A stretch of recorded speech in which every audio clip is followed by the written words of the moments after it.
बिस्मिल्लाहिर्रहमानिर्रहीम अस्सलाम वालेकुम। सऊदी इन्फो यूट्यूब चैनल में आपको खुश आमदीद कहते हैं। आज एक बहन ने एक ऐसा कमेंट किया कि मुझे मजबूरन उस पर वीडियो बनाना पड़ी। ये इस बहन की आवाज़ नहीं है बल्कि हर उस बहन की आवाज़ है जिसका बेटा, जिसका बाप, जिसका हस्बैंड, जिसका भाई बैरून मुल्क मौजूद है और अपनी मजबूरी से वो जॉब कर रहा है सिर्फ़ उनका पेट पालने की खातिर। ये बहन कहती हैं कि पिछले 15 साल से मैंने अपने हस्बैंड के साथ कोई ईद नहीं गुजारी। यानी उसके हस्बैंड का कोई ऐसी ड्यूटी होगी, कोई ऐसा काम होगा कि वो ईद पे कभी छुट्टी गया ही नहीं। हर बार ईद, बच्चों की ईद, बीवी की ईद उनके बाप के बगैर, उनके खामंद के बगैर गुजरती है।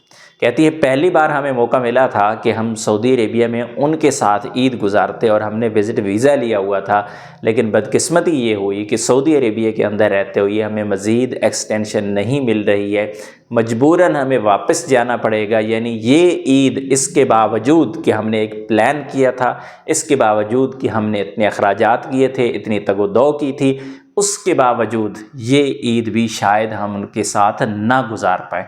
ये तो वही महसूस कर सकता है कि जिसके ऊपर बीत रही है। और आप में से भी हर बंदा कभी न कभी उसको परदेश में रह के या फिर आपके घर वालों को आपकी याद ऐसे मौक़ों पे, खुशी और गमी के मौक़ों पे ज़रूर आती है। तो क्यों ना इसका एक मुस्तकिल हल किया जाए। मैं हमेशा से लोगों को कहता हूँ कि भाई बैरून मुल्क रह के वो आपका घर नहीं है। कभी भी वहाँ पे अगर आप अपना दिल लगा लिया आपने, तो इसका मतलब कतन ये नहीं है कि आपने हमेशा यही रहना है। इसका मतलब कतन ये नहीं है कि आपका दिल यहीं पे परदेश में ही लगा रहे, बल्कि आपको भी याद आती है, आपको भी वो याद सताती है और आपकी भी वो मजबूरी है।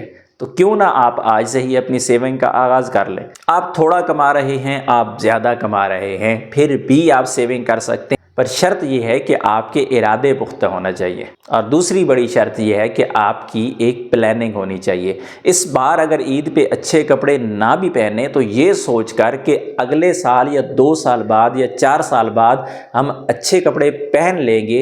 अगर ज़िंदगी ने साथ दिया तो ये 2, 3, 4 साल हम इस पे कंप्रोमाइज़ कर लेते हैं। अगर आपने 2, 3, 4 साल कंप्रोमाइज़ कर लिया, इवन कि आपने अगर महंगे खाने नहीं खाए, आप होटल्स पे नहीं गए, या इसके अलावा जितने भी मामलात हैं जो जहाँ पे बचत की जा सकती है, अगर आप उनको 2-4 साल कंट्रोल कर लेते हैं तो 4 साल के बाद खुशहाली के बहुत कवी इम्कानात हैं। अगर कुछ भी ना हुआ तो कम से कम आप अपने ख़ानदान के साथ ईदें तो गुजार पाएंगे। अगर कुछ भी नहीं हुआ तो कम से कम आप गमी के मौका पे उनके साथ तो मौजूद होंगे। तो ये सब और सब सिर्फ मुमकिन है तो सिर्फ प्लानिंग से और फिर आपके पुख्ता इरादों से।